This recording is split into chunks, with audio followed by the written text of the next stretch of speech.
நீ இங்க என்ன பண்ற? ஏன் இங்க இருக்க கூடாதா? சரி, நீ எங்க வேணா இருந்துட்டு போ, எனக்கு அதை பத்தி கவலை இல்ல. ஆனா நீ லேடி ஹிட்லர் எங்கேயாவது பாத்தியா? நீ என்ன நினைச்சிட்டு இருக்க அபி? எல்லாத்துக்குமே ஒரு லிமிட் இருக்கு. அத்தனை பேர் முன்னாடி என்ன இன்சல்ட் பண்ணிட்டு அதுக்காக தான் நீ இப்ப என்கிட்ட சாரி கேட்க வந்திருக்கேன்னு பார்த்தா என்கிட்டயே வந்து பிரக்யா எங்கன்னு கேக்குற? பண்ற தப்பெல்லாம் நீ பண்ணிட்டு நான் உன்கிட்ட சாரி கேட்கணுமா? உன் வயித்துல இருக்கிற குழந்தைய பத்தி கொஞ்சம் கூட கவலையப்படாம டான்ஸ் ஆடிட்டு இருந்த. இவ்வளவு பிரச்சனையும் ஃபேஸ் பண்ணி நான் உன்னை கல்யாணம் பண்ணிக்கிறதே குழந்தைக்காக தான். பணத்துக்காக குழந்தைய பத்தி கவலைப்படாம இவ்வளவு பெரிய ரிஸ்க் எடுக்கிறனா கல்யாணத்துக்கு அப்புறம் என்ன வேணா செய்ய மாட்டேன்னு என்ன நிச்சயம்?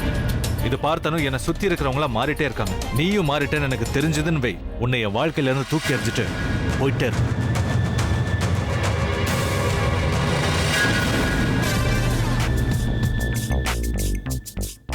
அக்கா, இந்த ராவணரை பார்க்கும் போதெல்லாம் எனக்கு சீதா பட்ட கஷ்டம் தான் ஞாபகம் வருது. அம்ப விட்டு இவரை எரிக்கிறது பார்த்தாதான் என் மனசுக்கு சந்தோஷமா இருக்கும். பிரக்யா எங்க போனா?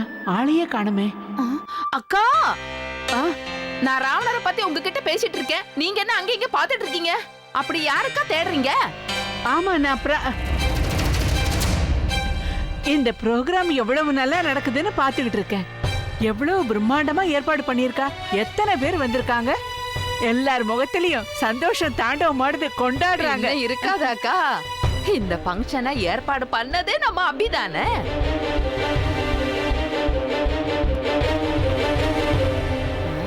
அப்படி யாரத்தான் அங்க இங்க தேடிக்கிட்டு இருக்கீங்க?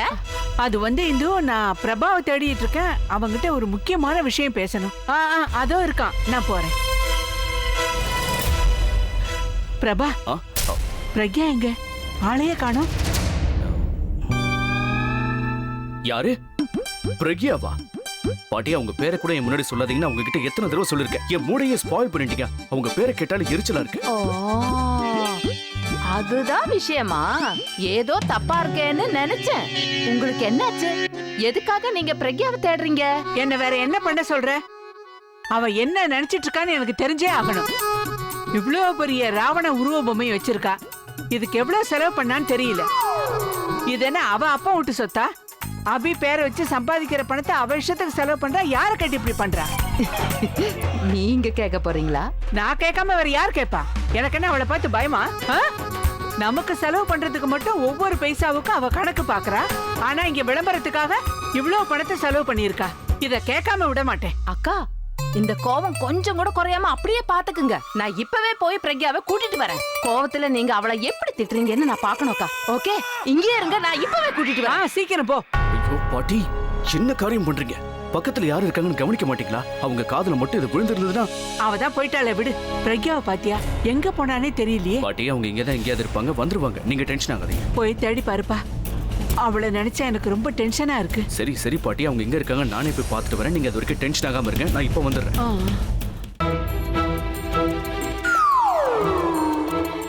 உனக்கு உனக்கு நான் பைத்தியமா பிடிச்சிருக்கு. ஒருவேளை இது கையில இருந்து ஸ்லிப்பா இருந்தா நல்லது தானே?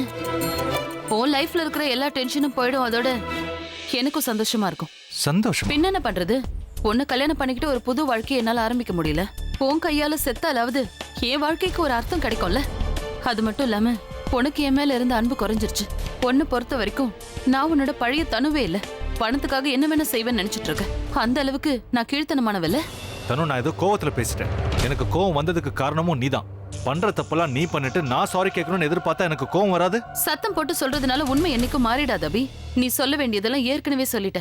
ஏன்னா அபினா, நான் ஏதாவது தப்பு செஞ்சிருந்தாலும் எனக்கு தெரியாம தான் செஞ்சிருப்பானா? நீ எல்லா விஷயமும் தெரிஞ்சுதான் அப்படி பேசின. நீ மட்டுமா?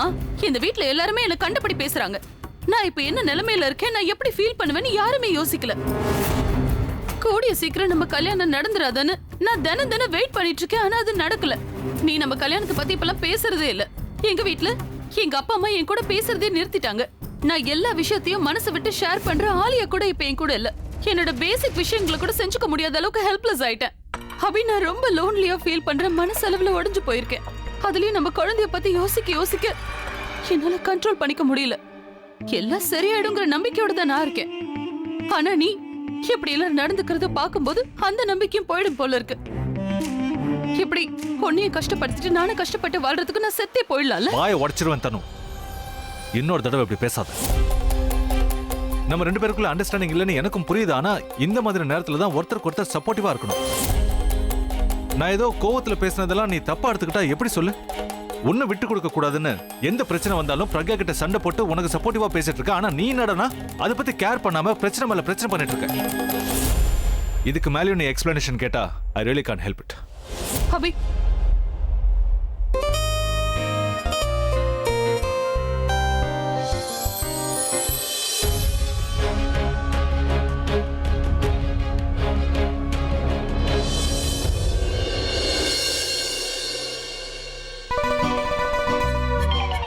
என்னங்க இந்த மைதிலி மட்டும் என்னமோ தனியா சாப்பிட்டுட்டு இருக்கா? பாக்குறதுக்கே ரொம்ப நல்லா இருக்கு. நாமளும் போய் சாப்பிடலாமா? அவ என்ன வேணா சாப்பிடட்டும். நீ சாப்பிடறத பத்தி எல்லாம் யோசிக்கவே கூடாது. நல்லா தின்னு பலூன் மாதிரி ஊதி போயிருக்க. இனிமே தின்னா வெடிச்சிருவ. போயும் உங்ககிட்ட இத கேட்டேன் பாருங்க. என்ன சொல்லணும்? நீங்க வர வேண்டாம், நானே போய் நீ பாத்துக்கிறேன். எங்க பார்க்க போற? நல்லா தின்னு போ. நான் சாப்பிடுறத பார்த்து கண்ணு வைக்கிறதுக்குன்னே வராங்க. என்னடி சாப்பிட்டுக்கிட்டு இருக்க? இத எங்க இருந்து எடுத்துட்டு வந்த? என்னன்னு தெரியாது. என் புருஷன் தான் இத எனக்கா வாங்கிட்டு வந்தாரு. என்ன இருந்தாலும் உங்க பிள்ளை தானே, நீங்க அவர்கிட்டயே போய் கேட்டுக்கோங்க. கேட்ட கேள்விக்கு நேரடியாவே பதில் சொல்ல மாட்டியா? நான் சாப்பிட்டுட்டு இருக்கேன்னு தெரியுதுல்ல, உங்களுக்கு பதில் சொல்றதே பெரிய விஷயம். இதுல நேரடியா வேற சொல்லணுமா? அது என்னன்னு கொஞ்சம் காட்டுறீ. எதுக்கு காட்டணும்? உங்களுக்கு ஒரு வேலையே இல்லையா? நான் சாப்பிடும் போதுதான் என்ன வந்து டிஸ்டர்ப் பண்ணுவீங்களா? பேசாம நான் இங்கிருந்து போயிடுறேன். ஃபங்க்ஷன் நடக்கிறதுனால இவ்வளவு இதோட விட்ட சேர்த்து வச்சு அப்புறமா கவனிச்சுக்கிறேன்.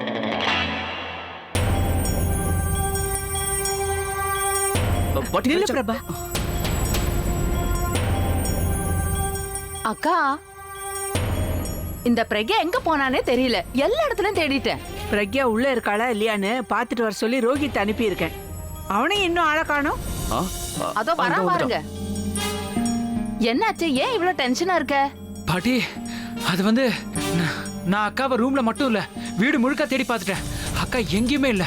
எனக்கு பிரக்யாவை நினைச்சா ரொம்ப கவலையா இருக்கு. இத உடனே அபிகிட்ட சொல்லி ஆகணும். ரோஹித், அவ இங்கதான் எங்கேயாவது இருக்கணும். நல்லா தேடி பாருப்பா. போடா. வாங்க நம்ம இந்த வாங்கக்கா. பக்கம் பார்க்கலாம்.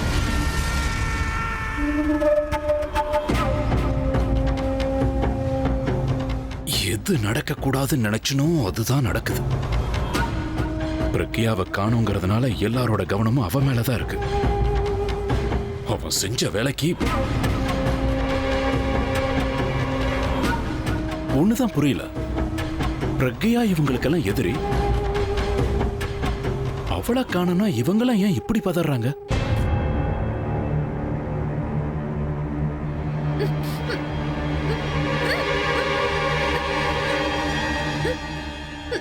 என்ன இன்னும் முழிச்சுக்கிட்டு இருக்க? நீ அப்பவே தூங்கி இருப்பன்னு நினைச்சனே. நீ சாகிறதுக்கு இன்னும் நிறைய டைம் இருக்கு. யாருக்கும் கிடைக்காத அதிர்ஷ்டம் உனக்கு கிடைக்க போகுது. நீ சாக போறத உன் கண்ணாலேயே பார்க்க போற. அது எப்படி நடக்க போகுதுன்னு சொல்லிட்டா பாரு. இதெல்லாம் என்ன தெரியுமா? பயங்கரமான பட்டாசுங்க. இத இந்த இடம் முழுக்க கட்டி வச்சிருக்கேன். இத பாத்தியா? இது நாட்டு வெடி. இது உன் கை கிட்டே இருக்கட்டும். இங்க வெடிக்க ஆரம்பிச்சதுன்னு வெய்யே, லைனா கீழே வரைக்கும் வெடிக்கும். அதே மாதிரி தான் இந்த பக்கமும்.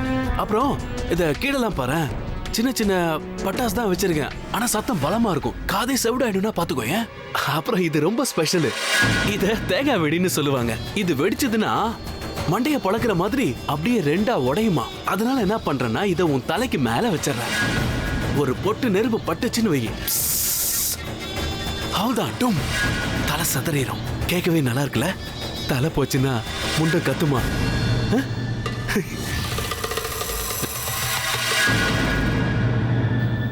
விஜய் எங்க போனான்னு தெரியல.